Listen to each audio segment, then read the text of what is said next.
John Kaag begins his book, Hiking with Nietzsche, with a quote from Nietzsche's notebooks. Quote, "Set for yourself goals, high and noble goals, and perish in pursuit of them. I know of no better life purpose than to perish in pursuing the great and the impossible." End quote. There are a number of questions raised by Kaag's book, but I get the sense that the most important such question for Kaag involves the call to adventure in Nietzsche's work and the disparity between the danger, solitude, and heroism that constitutes the good life for Nietzsche versus the safety, the herdishness, the mundane nature of a modern life. To what extent is it possible to live dangerously today?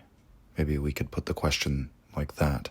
Can one do so without completely exiling himself from modern society?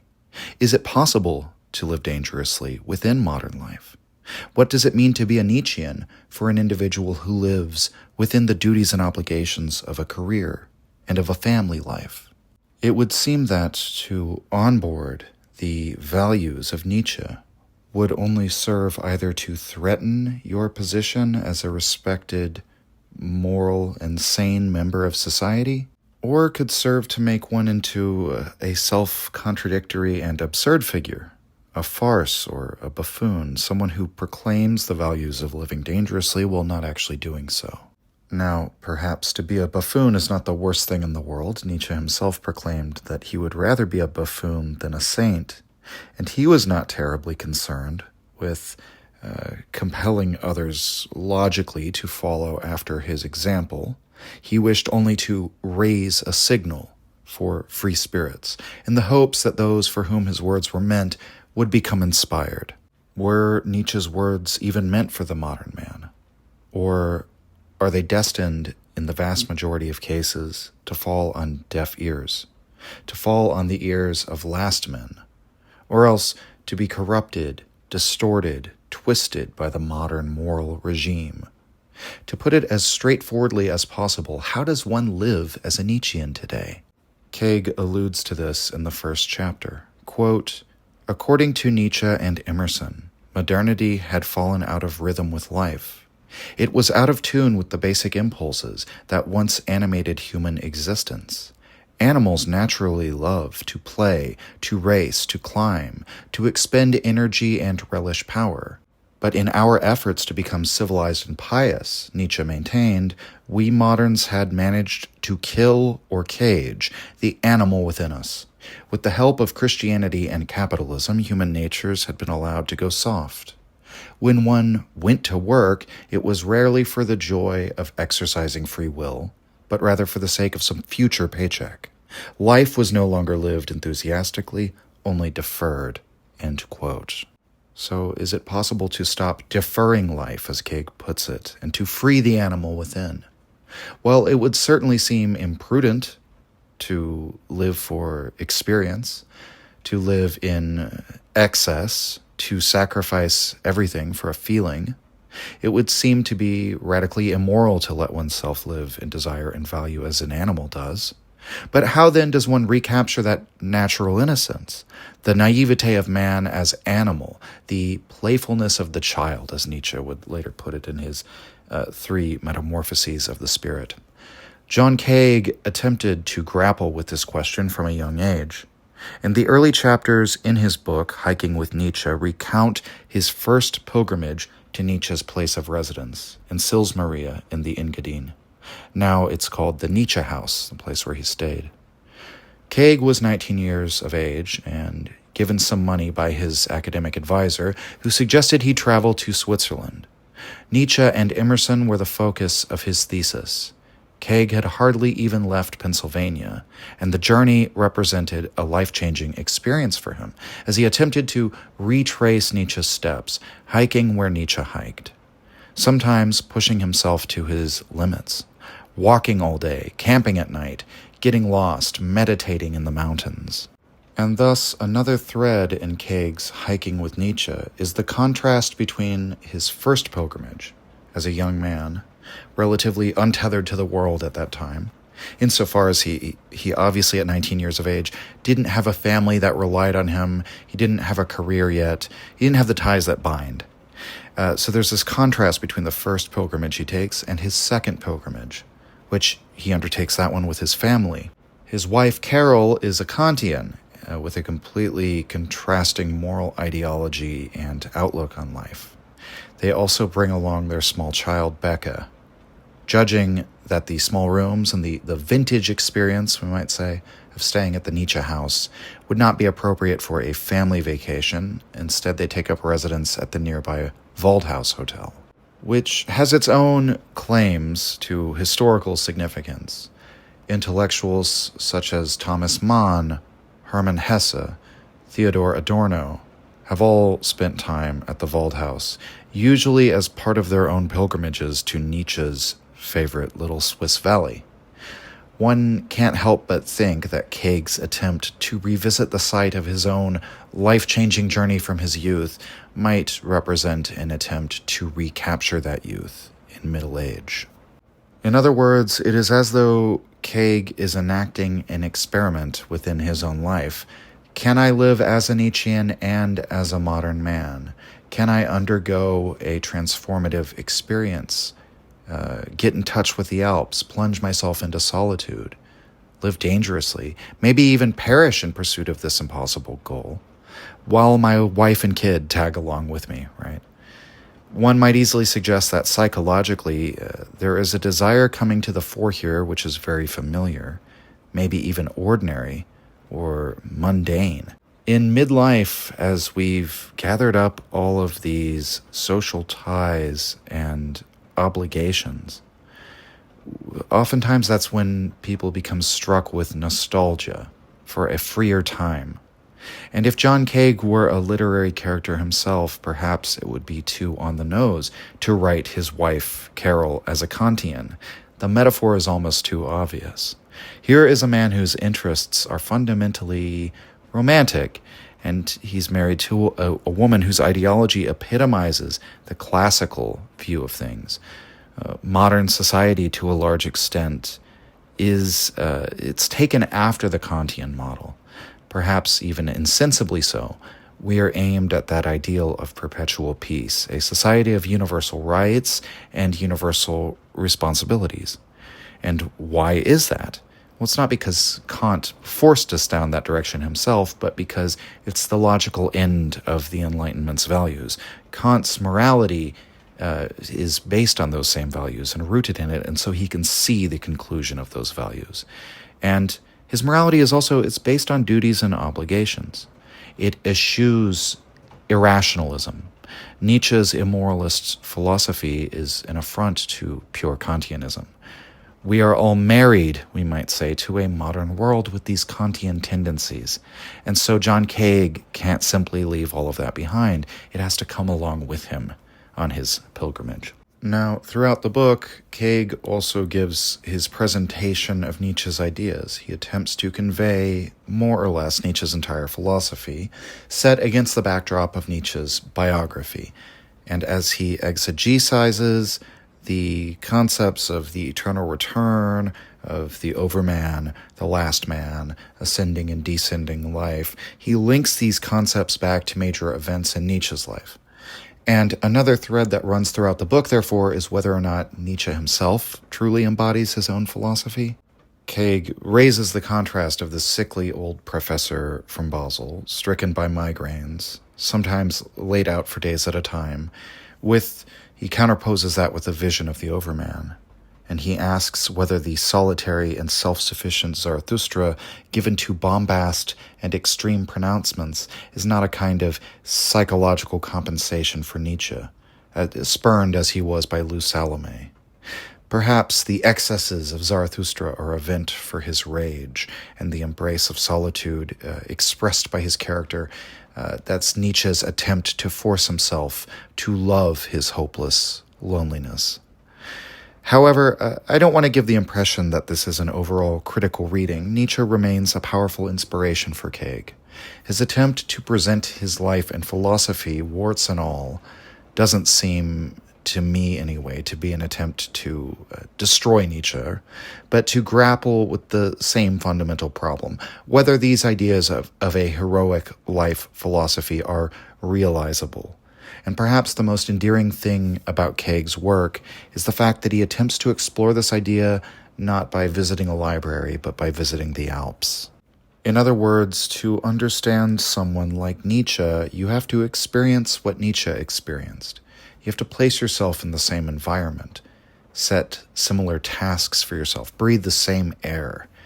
We might recall Nietzsche's criticism of the classicists in his essay, We Philologists, in which he alleges that the scholar can never really understand the Greeks because his way of life is almost diametrically opposed to the Greek way of life. He doesn't see the world the same way. He doesn't live the same way. He's never had the same experiences.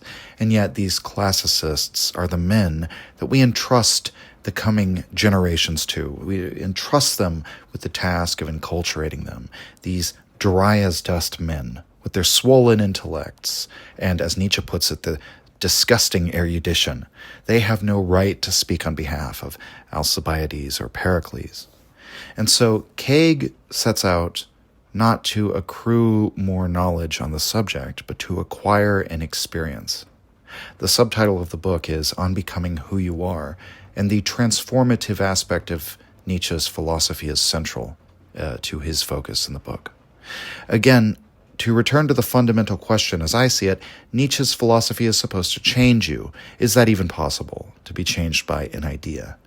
Maybe Kaag's reasoning is, maybe I could be changed by the experience rather than the idea. There's an interesting passage on this, again, in the first chapter. Quote, in Emerson's 1844 essay, Experience, published in the year of Nietzsche's birth, he wrote, quote, no man ever came to an experience which was satiating, but his good is tidings of a better. Onward and onward. In liberated moments, we know that a new picture of life is already possible, end quote. This is Emerson at his most hopeful, but Nietzsche understood that Emersonian buoyancy also required one to learn to suffer experience the right way. For Emerson, self-overcoming was realized in summer moments of joy and sadness, the moments at high noon when one realizes that the day is in decline, already half over. Emerson's essay, Compensation, the sister essay to his more famous Self-Reliance, promised that every evil to which we do not succumb is a benefactor. Nietzsche spent most of his life trying to internalize this message, echoing it repeatedly, most famously in Twilight of the Idols. What does not kill me, he asserted, makes me stronger, end quote. As Kaag goes on to say, Nietzsche wrote the entirety of Twilight of Idols in, quote, one insane week of work in Sils Maria, end quote. And I have often wondered for my part whether the lessons that we can learn from Nietzsche are not so much found by dissecting his conceptions in the style of one of those scholars we were just describing, but by looking on a book like Twilight of Idols as a work of art, fundamentally more of an artistic work than anything else, and in attempting to follow Nietzsche's example in working furiously at our own artistic productions, perhaps being willing to sacrifice oneself and one's life energy at the altar of their writing in order to give birth to something beyond themselves. Perhaps we could draw nearer to that experience by coming to the place where Nietzsche lived, Sils Maria, attempting to live as he did. Perhaps that's the best way to come to an understanding with Nietzsche. Now, at this point, I should say that the real strengths of John Kaag's Hiking with Nietzsche are precisely these elements that I've just described, the attempt to live a philosophy, Kaag's very honest confessions of his pitfalls at attempting to do this, and in the end, Kaag does not provide us with he doesn't live the ideal of being a Nietzschean overman, to put it lightly. He is a thoroughly modern individual. He's definitely of the scholarly temperament. Perhaps he would argue that Nietzsche himself doesn't measure up either, and for that matter, I myself have said 100 times that, the Übermensch is not a stereotypical Conan the Barbarian or something like that. But even if we take a more nuanced view of Nietzschean philosophy, I'm not sure that John Kaag himself constitutes a free spirit or a model for living dangerously. I'm sure many would say that I am not either. I'll accept that criticism, at least up to a point. But nevertheless, I think this, for this very reason, many will find Kaag's works to be relatable, which is generally in the work's favor as far as marketability goes. On the other hand, if you're an advanced reader of Nietzsche and you go to this book looking for novel or creative interpretations of Nietzsche's work, you're not likely to find it here. Kaag is not likely to tell you anything you don't already know about Nietzsche's ideas, especially if you've been following along with the podcast all the way up to this point, especially, and have read some of Nietzsche's books. He's simply not doing the same thing as Deleuze or Heidegger or Klosowski or Bataille or even Walter Kaufmann, for that matter. I'm not even certain that Kaag is trying to do anything like that. His interpretation is rather ordinary, but I will say in favor of it that he does attempt to be faithful.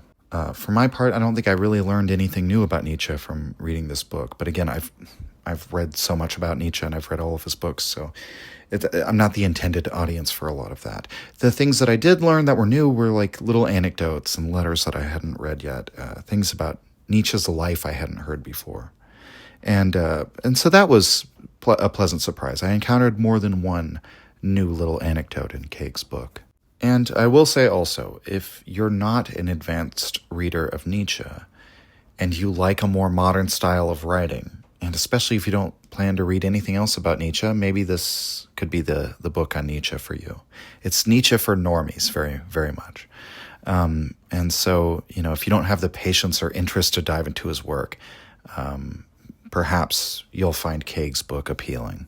And I can imagine I might anger some of my listeners just by saying that, So I'll reiterate for all of you. The best way to engage with Nietzsche is, and it always has been, and I've always said this, to read the primary sources for yourself. You're not going to get the real experience if you read him through someone else. But here, I'm not speaking to the prospective philosopher or intellectual. I'm speaking to the person who has little to no interest in philosophy, the average person, the herd person, if you will. Kaag has written a great book for them. And there's another level of irony when we consider the implications of that, but I digress. Now, perhaps the other criticism that I would make is that Kaag unfortunately repeats a couple of the familiar myths about Nietzsche's biography.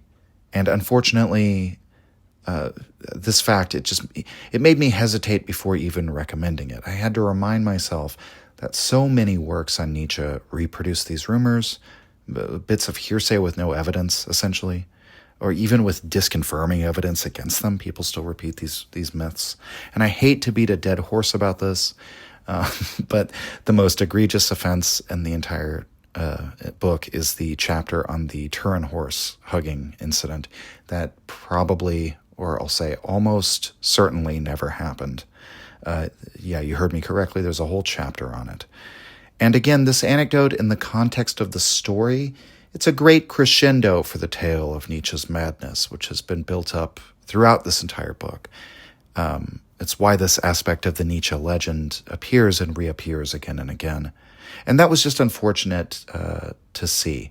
I think some authors at this point might even be willfully just, including this anecdote, knowing it's an unsubstantiated rumor. I'm not saying Kaag did that, but, you have plausible deniability from the fact that it's been repeated so many times. And so people are just, I think, unafraid to include this unsubstantiated rumor. But I would think that some basic research would reveal to you that you shouldn't include this story, or at the very least that you should preface including it with like some kind of disclaimer or something. Again, I can find it in my heart to give Kaag a pass because he's not alone. And thankfully, he doesn't really buy into the syphilis thing, but he spends another chapter elaborating on the Nietzsche and Lou Salome unrequited love whole story, and he uncritically cites what Salome said in her book about Nietzsche after he was insane. And he extrapolates a whole lot from letters which, as I've often said, when you read the actual content, are more focused on intellectual kinship. Everything he quotes sort of indicating that this doomed relationship, this unrequited love, was of such central importance to Nietzsche. If you just look at the actual source, it doesn't actually say. You never have Nietzsche confessing his love for Lou Salome. It's always by implication. You have to see the implications here. And so it's all rather circumstantial. But those are just my gripes. I'm a real stickler on these things. I wish that these unsubstantiated rumors and legends were not included in the book. I can't deny it probably makes for better literature, and basically everyone is an offender in this respect. I just want to move on from the Nietzsche legend, though. And that's my biggest problem with Kaag's work, accordingly, because the book really shines as a character study rather than as a philosophical text. It's a study of John Kaag, but also Nietzsche, and it's unfortunately to the detriment of the book that it includes, frankly, false information. But I've said my piece on that, so we can set that aside for the time being. And as I've already given my assessment that ultimately John Kaag does not really provide us with an archetype that transcends modernity, I could nevertheless muster the steelman argument that he does not really try to transcend modernity, and ultimately trying to quote-unquote transcend who and what you are by overleaping what you are as a kind of spontaneous, magical, willing it to be so.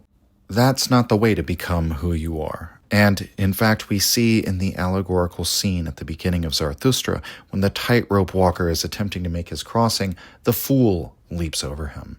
And this distracts the tightrope walker and actually prevents his going over. It prevents the crossing. In other words, man is a bridge between ape and Superman. We're making this going over to the next form of mankind, but you don't get there by attempting to leap over what you are as if by magic. That's the part of the fool. To bring this metaphor back to John Kaag, I don't think he's trying to transcend his life as a part of collective society, married to a Kantian, an academic and a professional. He's a modern type through and through. Rather, I think what Kaag is attempting to do is to find a legitimate outlet within that way of life for subjecting oneself to danger. And that's a very odd thing to think of as a need, but I think he correctly intuits that one does need to plunge into danger, into solitude. You can even understand this kind of activity, irrational as it is, within a rational system such as Kantianism. Because we could say, in some sense, that all human needs are fundamentally irrational, but you must nevertheless take the time and effort to satisfy those needs, at least in some fashion. Part of a rational system is accounting for all of those irrational needs. And it's not just danger per se that defines this necessity. It's also the need to strive, to have to expend effort, to achieve something at a great cost of one's own energy. It's the need to do this oneself, not to have the reward handed to you, nor to be able to simply rely on others to get it, to be carried along by them, to have your destiny dependent on actions outside of your control. One wishes to feel that his actions are his own actions and to feel that his actions are effective. In a word, we're looking for something like freedom, but another way you could put it is power. And this is what these terms truly mean, in my view. Nietzsche employs both, by the way, and that he speaks of the free spirit. He also places power at the center of his philosophy, which he says will be experienced as the overcoming of resistance, as pleasure, as a sense of triumph. Fundamentally, what we are searching for is the sense that your destiny is totally within your own control. Freedom is fundamentally a feeling. It's an epiphenomenon. We could call it the intense experience that reveals to a human being that he can act and be effective. These are all the constituent parts of action. That I can act, the act has a real effect, and it is done through my power and not the power of others, some herd or collective of which I am a part.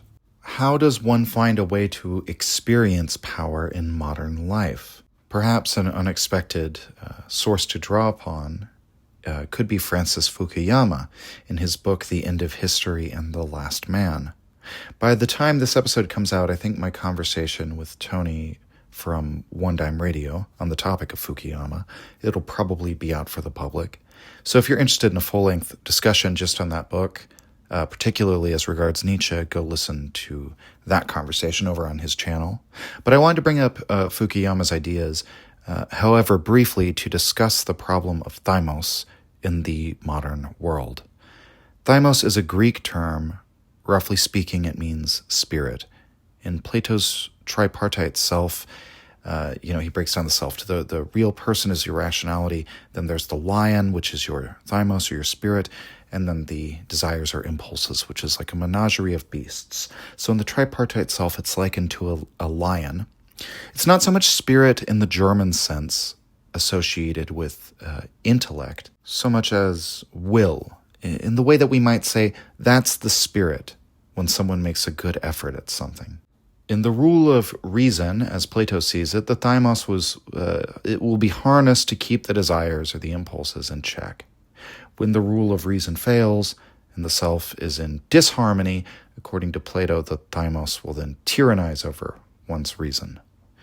Fukuyama advances the argument in so many words that modern society is very efficient at satisfying desire. The productive forces of society under rational dominion can rather effectively provide for any material need in terms of the availability of food, water, electricity, most basic luxuries. The global economic system under liberal democracies, largely operating within capitalism, that's been better than anything else that's ever been tried. But partially as a consequence of this, modern society is very bad at satisfying thymos, providing an outlet for megalothymia. And to understand this term, we have to understand the nature of the human spirit. And Fukuyama brings forth Nietzsche as perhaps the most potent critic of modern society. And that critique, more or less, is that the spirit wishes to ascend, to elevate itself, that thymos is not satisfied by harnessing these productive forces in the way that we would satisfy these material or hedonic desires. It's satisfied by moving up in the order of rank. If we understand thymos as akin to Nietzsche's will to power, which is more or less what Fukuyama's reading is, then we'd have to conclude that the drives within us are not satisfied to rest content. Life wishes to continue ascending. Stagnation is fundamentally dissatisfying. And above all, will to power as an interpretive force wishes to effect that rank ordering between human beings. And I think this is rather easy to understand. We see it in every competitive form of striving.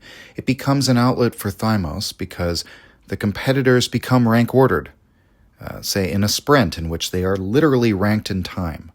Or in even more complex form, when we look at players who are, say, first-round draft picks in the NFL, or which chess players gain the highest ELO rating, so on and so forth. And while it's most obvious in competitive sports, it comes through most strongly in that domain. There's this element of megalothymia across all sorts of activities and domains. One knows their success in any endeavor effectively by being raised above others, by becoming the foremost scholar in their field, the most widely read Substack, or the best mountain climber. And if any of you saw the film Free Solo, Alex Honnold establishes himself as this great climber and as this intriguing figure, not necessarily because of any quantifiable metrics, although certainly you could quantify all of his metrics and they would certainly be impressive, but it's because his accomplishments are undertaken with great danger. He must not only push himself to his physical limits, but he also risks life and limb by climbing without the fail-safes that most other climbers rely on. And true enough, in his book, Fukuyama gives the examples of summiting Everest or conquering an industry as a businessman as outlets for megalothymia, for those who must give vent to a mighty excess of will or spirit. He argues there are still these avenues available within modern society.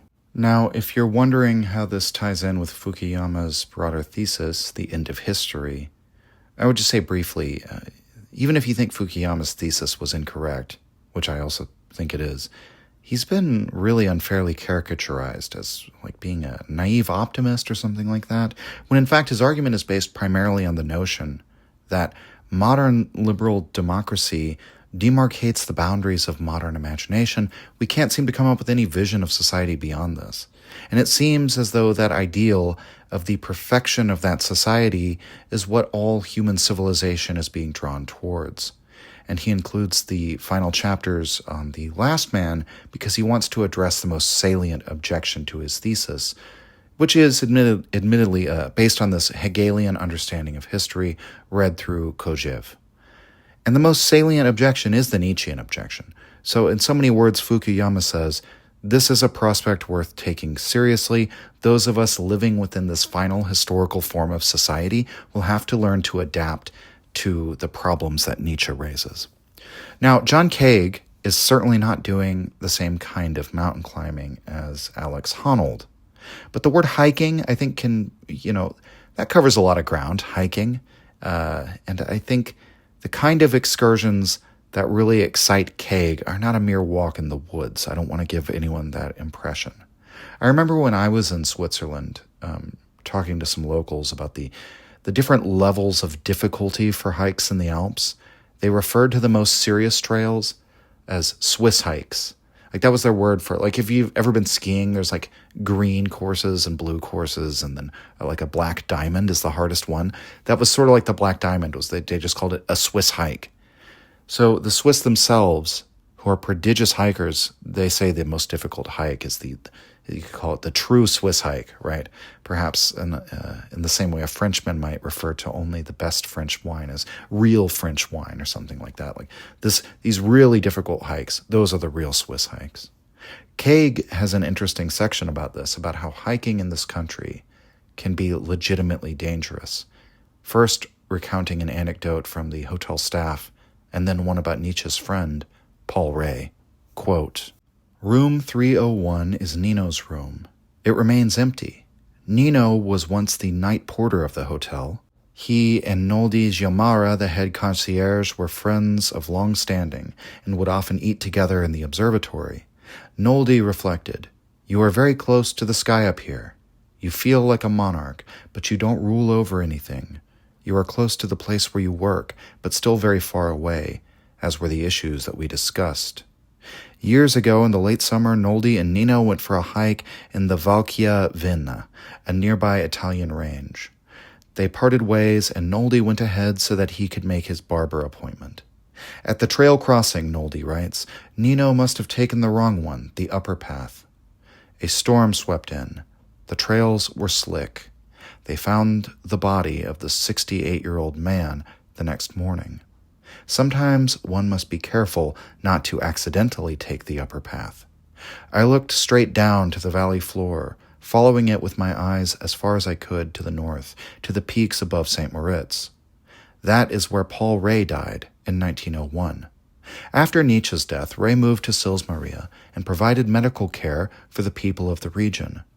The aging Ray led an apparently saintly existence. Some have called it Tolstoyan, selflessly aiding local farmers in the lowlands with the simple tasks of living. It had to be a rather beautiful life. But on October 28th, Ray headed for higher ground, making a solo hike around the rim of the Charnadora Gorge, just west of the Julier Pass. No one is exactly sure how he fell. In the days before his death, he supposedly told an acquaintance, I have to philosophize.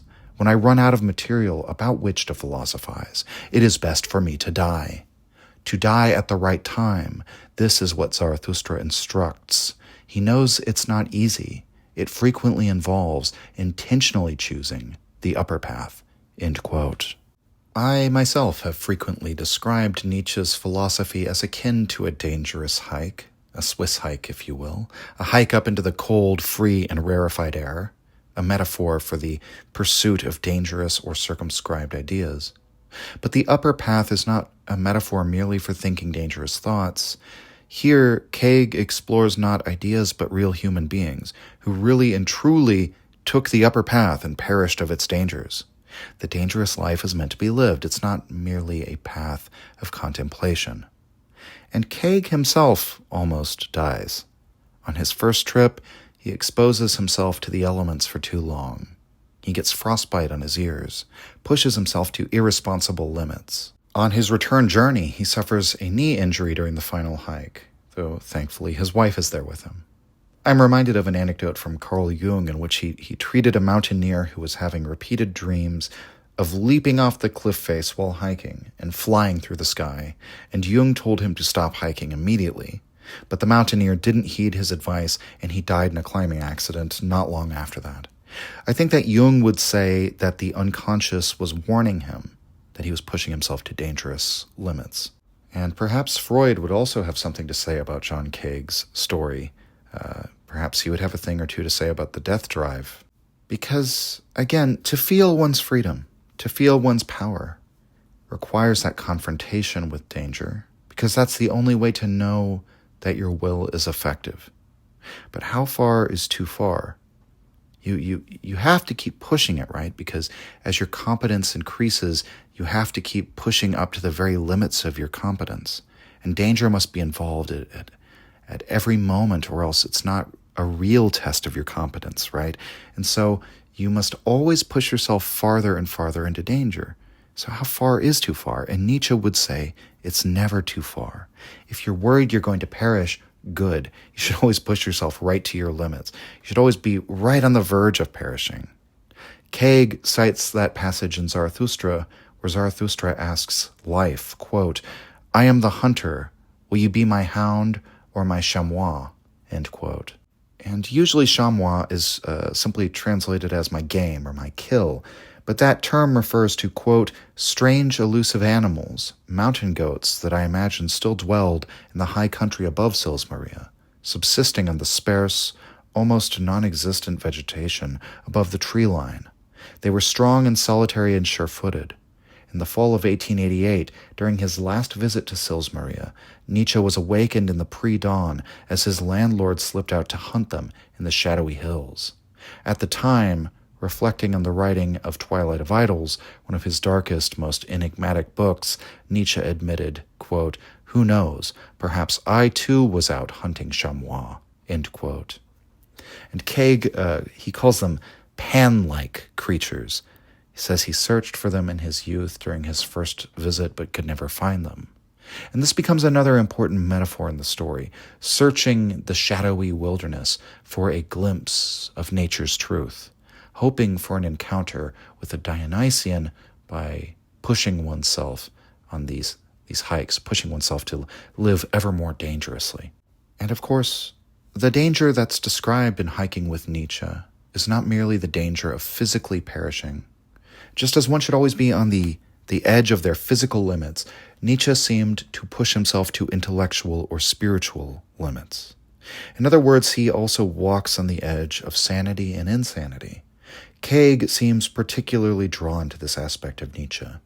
His thesis, after all, concerned the connection between insanity and genius. Perhaps there is a similar metaphor in living on the edge of one's sanity in order to occasionally be able to channel genius. Perhaps these are the chamois, the genius ideas that we wish to hunt down. But to do so, we have to take the upper trail. We have to risk the dissolution of our sane, responsible, rational personality. And after reading Klosowski's view of Nietzsche, I think this perspective on Nietzsche is not too unusual to consider. Nietzsche was very much in favor of dispensing with moral responsibility, with the supposedly rational and coherent personae that we imagine to comprise the self. And Nietzsche would have argued, Kaag quotes some of the lines where Nietzsche says this, that philosophy as he understands it takes the form of wandering in forbidden country, wandering beyond the boundaries of civilization, here meant in the moral sense. You have to leave the sanction of morality in order to have genuine philosophical thought, because those thoughts can't be circumscribed by the current moral regime. Otherwise, you'd just be reproducing the same ideas that society believes in. That's not philosophy for Nietzsche. At one point in the book, Kaag makes an analogy to the fatal leap of Empedocles, the Greek philosopher with a religious following who threw himself into Mount Etna, as the story goes, in order to demonstrate his divinity. Afterwards, one of his sandals was ejected into the air by the volcano. This famous scene has been interpreted and reinterpreted over the years. In the work of Hölderlin, The Death of Empedocles, Hölderlin has Empedocles make the jump in order to demonstrate not that he is divine, but that he has fully overcome the suffering of the world. Kaag makes a colorful comparison to Nietzsche, in that when Nietzsche's madness finally gripped him and his work became more maniacal, maybe even megalomaniacal, that this was a kind of embrace of madness. Ecce Homo, with its self-aggrandizing chapter titles, Why I'm So Wise, Why I Am a Destiny, and so on. That's Nietzsche no longer attempting to hold back the catastrophe, but throwing himself into the volcano, so to speak. That is more or less Kaag's interpretation. Quote, perhaps Ecce Homo is Nietzsche's version of Empedocles' leap. He doesn't slip, he knows exactly what he is doing. It looks like madness, and perhaps it is, but it is his madness. Or perhaps Ecce Homo is simply Nietzsche's sandal, end quote. The story of Friedrich Hölderlin is an interesting parallel with that of Nietzsche. Nietzsche was very much inspired by the work of Hölderlin, who was one of the great poets of the Romantic Age. He had similar ideas to Nietzsche in that he saw self-overcoming, becoming what one is, as a work of both destruction and creation. He wrote a work called Becoming in Dissolution, in which he places art somewhere between being and non-being. It's in the space between the destruction of the old and the creation of the new that there could arise infinite possibilities waiting to be plucked from the ether by the artist. That's how he conceives of it. Like all the intellectuals of the period, the French Revolution was a preoccupation for Hölderlin, who believed that he had created this period in European history similar to this kind of in-between, that the old world was dissolving in its aftermath, the world of the ancient regime, and a modern world was coming into being but had yet to fully emerge, which then makes the Romantic Age this period of the infinite possibilities. And like all the great German writers of this period, Hölderlin was also a Hellenist. But perhaps the most important connection between Nietzsche and Hölderlin is the fact that both descended into madness. Hölderlin was likely a schizophrenic. He was prone to bouts of hypochondria, depression, nervous excitation.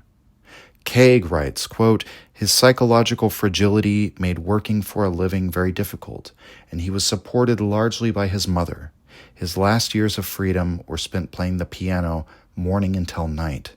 Eventually, those free years came to an end, and in 1800 he was institutionalized at the Auchenried Asylum, where he was straitjacketed and forced to wear the Auchenried mask. Made of leather and wood, the mask was a muzzle that kept a patient from talking or screaming. Hölderlin was force-fed, a hell I've often imagined, and he descended ever more quickly into what most people call madness. End quote. Nietzsche, thankfully, did not experience similarly barbaric methods of psychological treatment. I suppose Foucault would say that it was all barbaric, just in different ways, but Nietzsche spent a much shorter time institutionalized before being remanded into the care of his family. Hölderlin was also released after the doctors determined that he was uncurable, but he never regained his sanity either. I think the comparison to Hölderlin is very elucidating because both thinkers had a similar conception of existence as becoming, and Kaag's main focus as regards Nietzsche's work is this question of becoming who you are, affecting a transformative change in one's own life, how one does that, especially how does one do this within modernity. And yet one could easily experience a change from sanity into madness, which would be no less transformative, but would represent the total destruction of one's life, of one's freedom. And so there's always that connection between genius and insanity, between becoming what you are and perishing. And it seems that this plunge into madness enthralled Kaag when he first came to the Swiss Alps. He writes of how, when he was 19, he tried to live in these harsh ascetic conditions for the weeks he spent hiking and camping. And he fasted, and he remained in solitude, and he even contemplates suicide. He thinks about throwing himself into this vast crevasse. And I have to admit, I wondered how serious his ideations really were. He's a bit cagey about it. There doesn't seem to be any sense to it, It doesn't really seem to be anything demanded by Nietzsche's philosophy, but perhaps he was more inspired by that. The leap of Empedocles, right? And I'm not saying, by the way, that suicide could be more sensible in some cases. Rather, I'm just not sure if Kaag would say he was suffering from serious mental illness, or if he was depressed or going through a rough time in life, or if it's perhaps the kind of thought that a 19-year-old is liable to find attractive. What if? He presents it as though he seriously contemplated taking his own life up in the Alps, throwing himself in the mountain as Empedocles did, maybe to prove he had overcome the suffering of the world as Hölderlin has it in his poem. And it's interesting what immediately follows this section on Empedocles and Hölderlin, because one gets the sense that Kaag might be trying to recreate this experience, even this experience of the standing on the edge of the abyss, so to speak. Perhaps he wants to re-experience the state of mind in which he did not simply live dangerously in the sense of going on dangerous hikes, but in the sense of having a genuinely dangerous thought that you seriously entertain. That can be scary, but also thrilling. And so throughout the trip, Kaag is pushing himself on these long hikes. He's disappearing all afternoon or all day. And finally, he stays out way later on the trails than he told his wife that he would. He said he'd be back before lunch, and this is what happens when he returns. Quote, "By the time I reached the Waldhaus, it was after lunch. It was also after dinner, and darkness had consumed the mountains. Carol was understandably seething. The second I walked through the door, she moved from worried sick to utterly enraged. 'Where the fuck were you?' She curled her lips back and whispered through bared teeth. We quieted Becca, who had spent the early evening fretting that Papa had either fallen to his death or abandoned her. Carol led her to the other room, flipped on the television, which had remained silent during our stay, and turned up the volume. This was not good. Carol's temper had been cool and pleasant in the beginning of the journey, but in recent days, as my trips to the mountains had become longer and more frequent, her patience had waned. Now it was gone. She came back into the room and let me have it as only a Kantian can. Quietly, brutally, irrefutably. No, she was not going to accept my feeble attempts to defend myself, accusing me of exactly the sort of immature bullshit I'd been insisting was the wrong way to read my existential tour guide. I was such an entitled prick. What happened to the equally shared parenting that we'd agreed upon? What did I mean hiking up alone into the hills and leaving her to take care of Becca? If I really wanted to be alone, maybe she would just take Becca and go home. Then I could grow old and insane all by myself." End quote. Now, I don't know if John Kaag would see things the same way, but for me, this was the most pivotal scene in the book. The heart of the book, in some sense. Because after this, Kaag goes and he puts Becca to bed. He accepts that his Kantian wife is correct. John Kaag violated the categorical imperative by failing to keep his promise to return when he said that he would. Remember, Kantianism is about maximizing freedom, but John Kaag isn't free to simply follow his impulses, to continue hiking, to get lost in the moment, or have a romantic absorption within nature without a care for schedules and timeliness that's demanded by modern life and by his family life. No, he has duties. He has duties to the microcosmic social unit of the family, and those involve not only keeping his promises, but holding up his end of the bargain in child-rearing. And to do otherwise, to just follow his impulses for his own gratification, in his own quest to find these rarefied states of the soul, to understand the perspective of Nietzsche and all these other great philosophers who have retraced Nietzsche's steps, that would be to do a moral wrong to Carol and to his daughter Becca. And to go back to an earlier part of the book, I mean, Kaag says as they embark on the journey, they have only 13 days in Sils Maria. Nietzsche wrote most of Zarathustra during that same span of time. He's trying to write, as he says, an existential tour guide. I mean, who knows? What if it could be a great work? Let's place ourselves in the Nietzschean framework instead of the Kantian for a moment. If the world gets a great book out of it, who cares who watched The Kid for one evening? Who cares if you even destroy your marriage or destroy your sanity? You know, if John Kaag is doing what he loves and communing with nature and conjuring profound ideas and pushing himself to his limits, encountering danger, all of these things that we need in order to feel alive, who cares if you were worried for one evening? And this is why I think Nietzsche says the married philosopher belongs in comedy. Marriage is a rather Kantian institution. I mean, Kant never married, but that's beside the point. Kaag yields to Kantianism here. Maybe he does so out of practical considerations. After all, he's an adherent of William James as well. He's also written a book on James.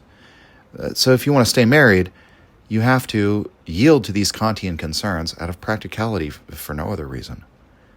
And so I just get the sense that this second excursion could actually never recreate the experience of the first, because Kaag is not truly free. Or perhaps he is in the Kantian sense, but not in the Nietzschean sense. Or rather, perhaps we could say he's totally free. He's freely choosing to place his marriage ahead of becoming who he is. That kind of thing would be selfish, right? Or as Kaag puts it, being an entitled prig. He's tried to insist that this kind of immature reading of Nietzsche is inappropriate, but one could just as easily argue that that kind of language, calling someone an entitled prick, that's just part of the Kantian moral regime, throwing shade on anyone who lives according to Nietzschean values, which are fundamentally selfish values. Not the kind of rational self-interest that Ayn Rand argues for, but because, again, being free for Nietzsche involves this sense that your actions flow out of your own power. If you can't lose yourself in the mountains, as Nietzsche did, hike to your heart's content, push yourself to your own limits rather than limits imposed on you by others, can you really experience Nietzsche's way of life, his perspective? And so I think we can answer the question rather definitively as to whether or not one can truly be a Nietzschean in the modern world, at least in the sense of truly living dangerously. In Kaag's case, not really.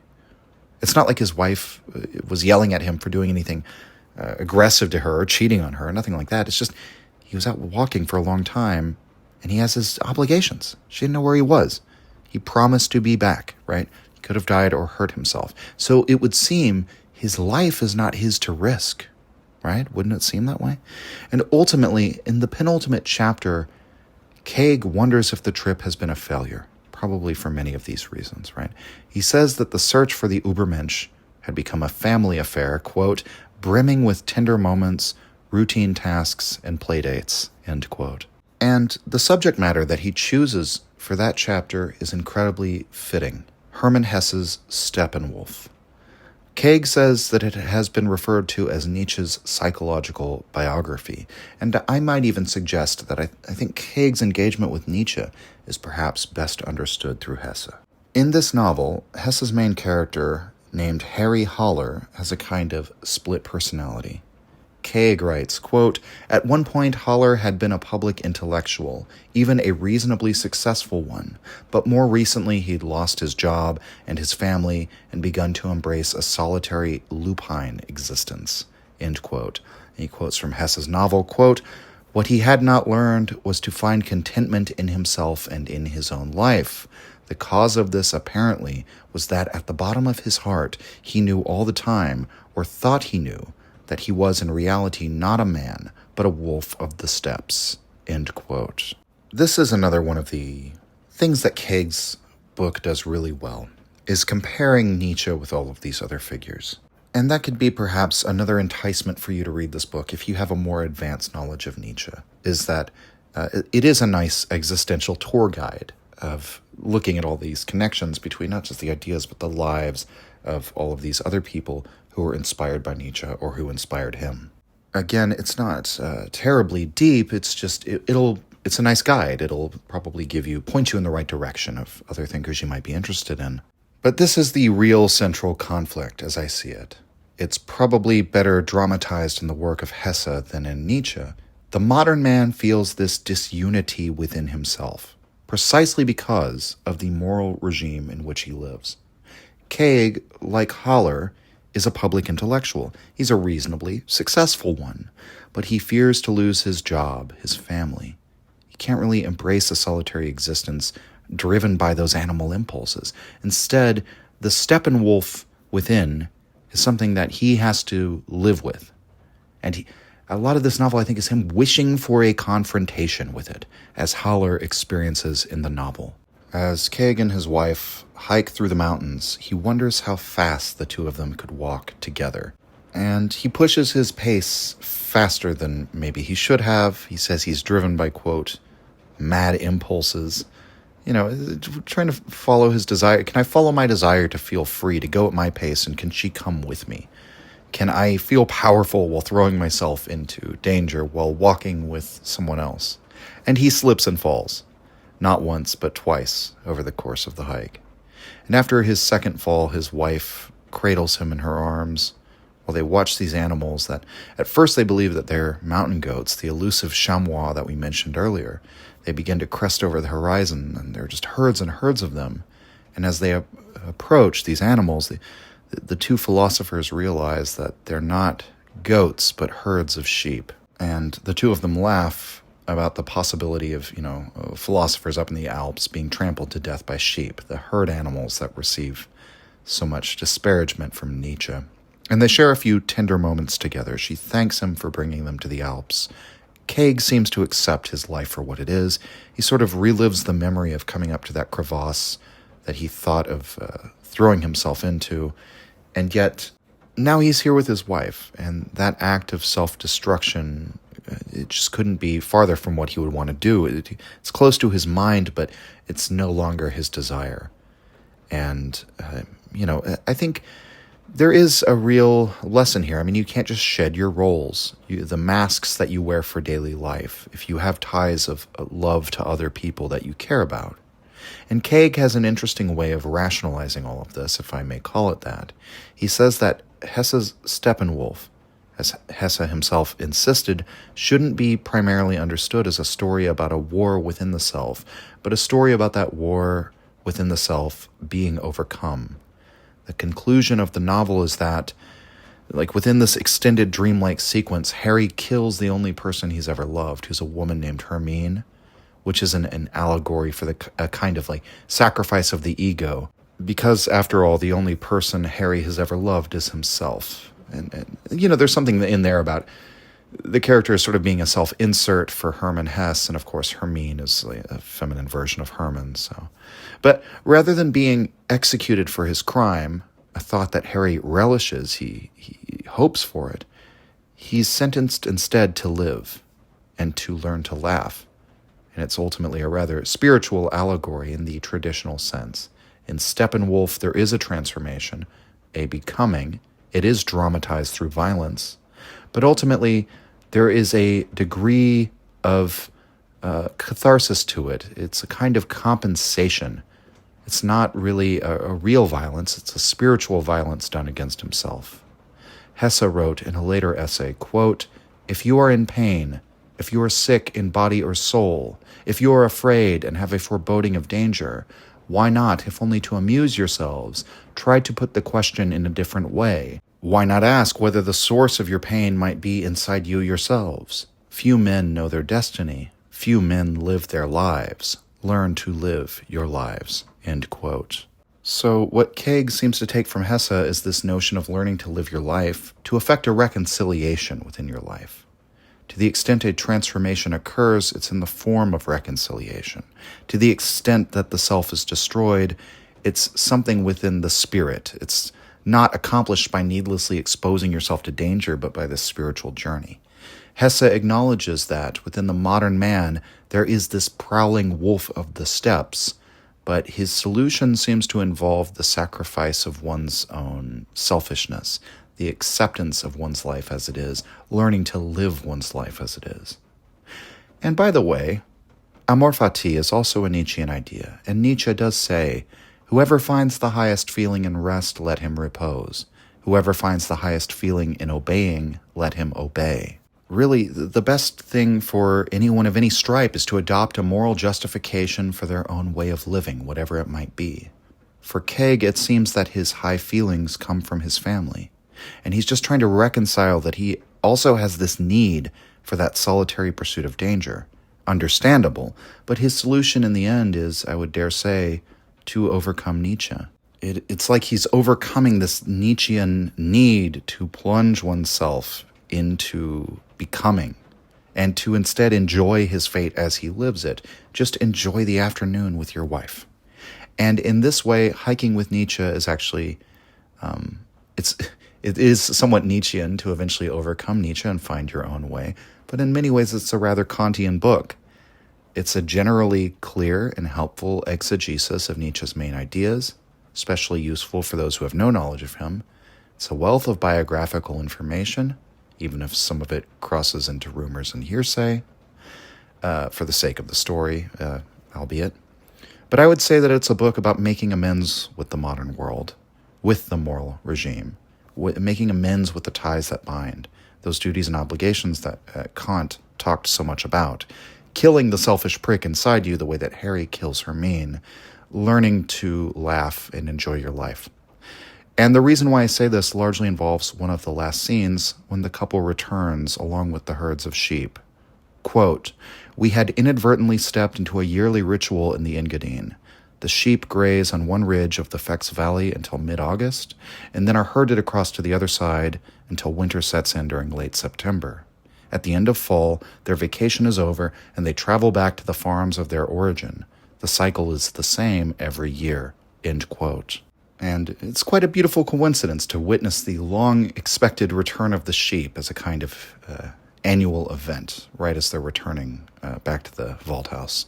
And as Kaag reports, the people of the Engadine were taking pictures and applauding for the sheep as they arrived, which is a mental image that just delights me for some reason. And perhaps most interesting is the way he describes the shepherd. Quote, "I'd never seen an actual shepherd before. As a child, I thought that a shepherd was someone who led his flock like the Pied Piper from Jean-Francois Millet's The Shepherd Returns. In this case, all the fellow has to do is show up and the sheep follow him in docile procession. After reading Nietzsche as a young man, my perspective on the shepherd changed. He was a figure from Van Gogh's Shepherd with a Flock of Sheep, a man brandishing a stick over the heads of stupid beasts. Shepherd as sadist. In truth, the shepherds here were completely different. They didn't lead the herd. These sheep were not about to follow mindlessly, but they didn't beat the animals either. The head shepherd was an elfish-looking man who, even with his traditional pointed cap, came up to my shoulder. He couldn't have been more than 120 pounds. His body was sinewy and weathered, not unlike Hesse's, and his small barrel chest attached directly to slim thighs that terminated in a pair of sculpted calves.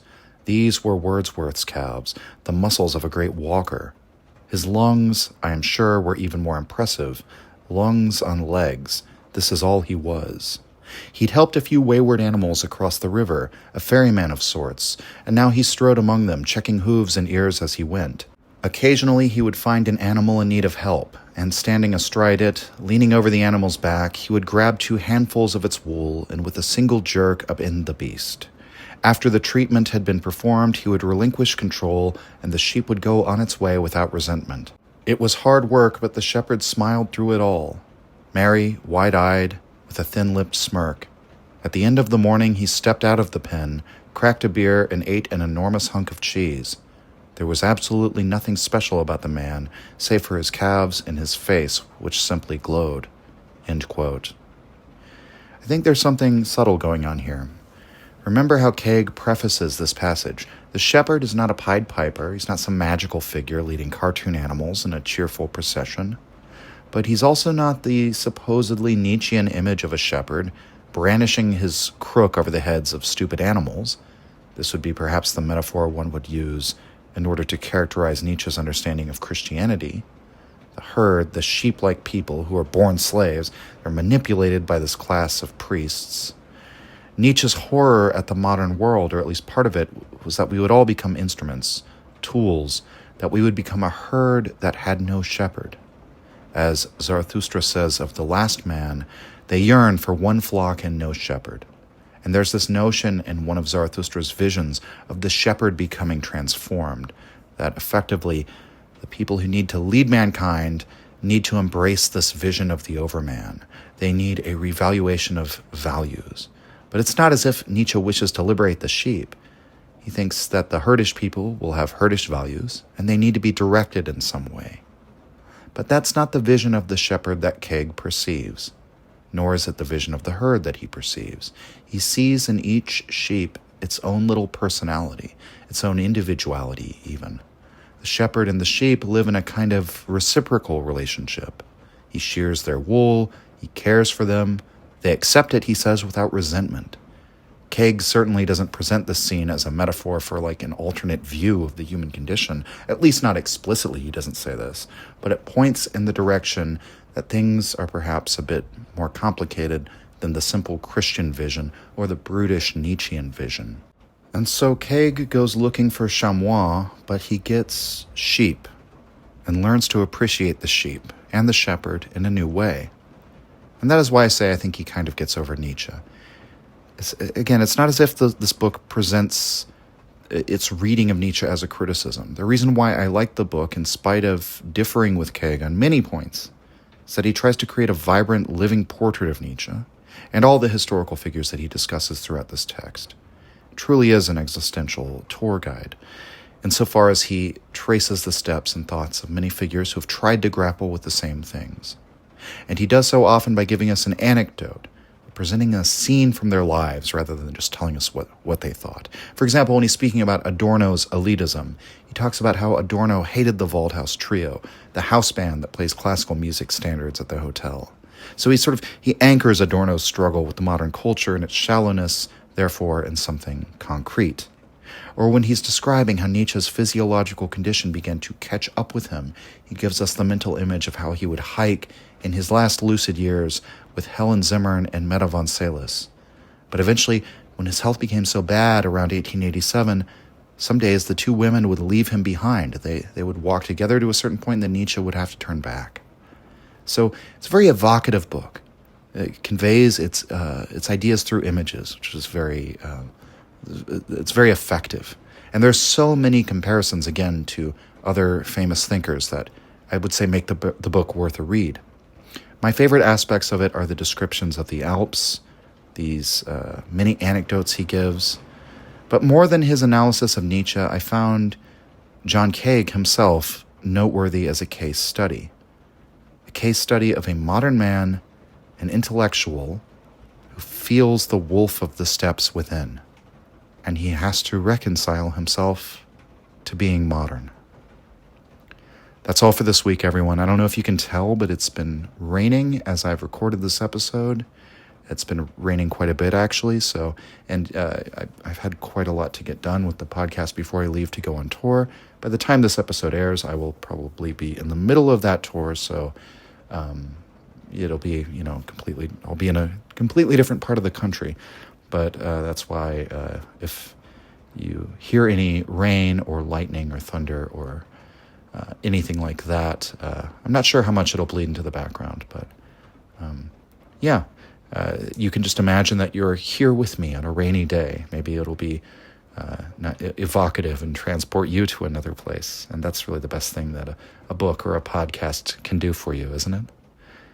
All right, that's all I have to say about John Kaag's book. Thank you for joining me, everyone. Signing off. If you enjoyed the Nietzsche podcast or found it helpful, you can visit us and support the show at patreon.com/untimely-reflections. The link is in the description. Or just share the show with any of your friends that you think might enjoy it or on social media. Thank you for your support.